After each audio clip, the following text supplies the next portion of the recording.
Babu, amka kidogo unywe uji, maana tangia asubuhi hujala. Shida babu na wewe unaumwa sana kwa sababu haupendi kula. Nakwambia kila siku kula, lakini wewe mbishi kusikia. Mjukuu wangu. Mjukuu wangu. Babu.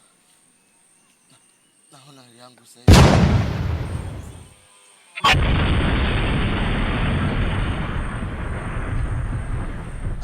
Siko wapi babu? Sasa hivi nahitaji nikwambie tu, kwa sababu hali yangu inapofikia wewe mwenyewe unajiona. Nishakusumbua kwa muda mrefu, na hiyo ukiipata itumie vizuri na uweze kuwasaidia watu, usiweze kunyanyasa watu. Sawa babu.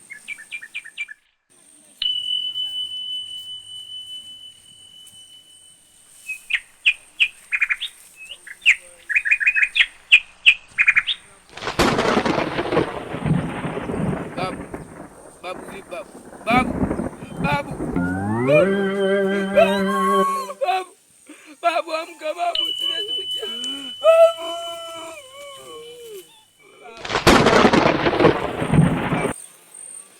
Babu, sasa nimekusikia usi yako.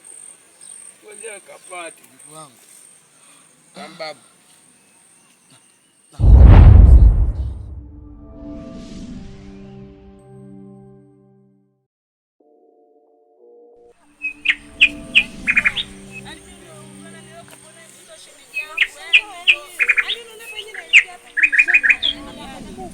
Yaani shuga yangu nashinda kuelewa. Yaani yule mvulana hataki kufanya kazi yoyote na leo nakwambia nikipika simpi chakula. Yaani hataki kufanya kazi yoyote, mimi napata kuni jamani mimi. Bora wewe. Mimi mwanangu au sivyo.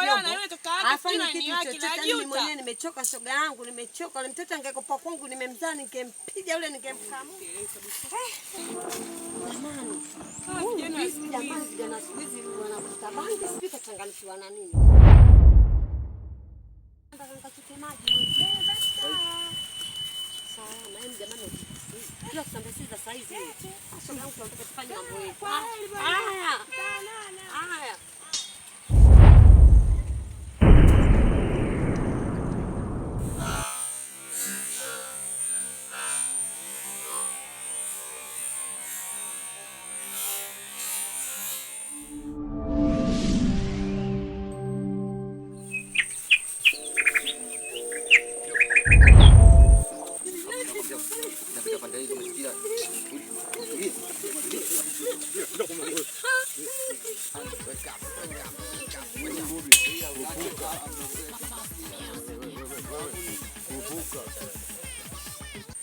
Watoto wengine mwanangu amekakita hapana hata hela na mali zao. Hebu nitembeze kwanza hiyo kadi bwana, nenda kuwachekelea.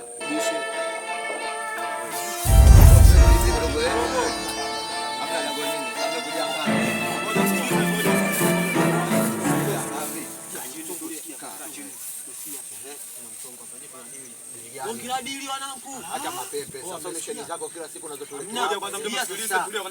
Kuna mjomba nimefika pale nimekutana naongea na mzee wake, si unajua? Mzee anataka kumwachia ulisi. Acha bwana. Hapo kati sasa kuna kumwachia ulisi. Nyosha maelezo. Poa. Dogo na Almasi mwanangu kaishika.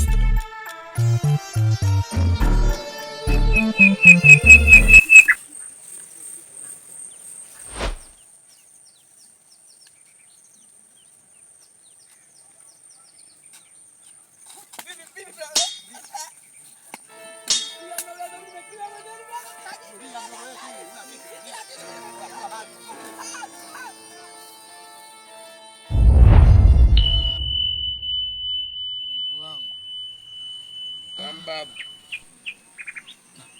Naona hali yangu sasa hivi.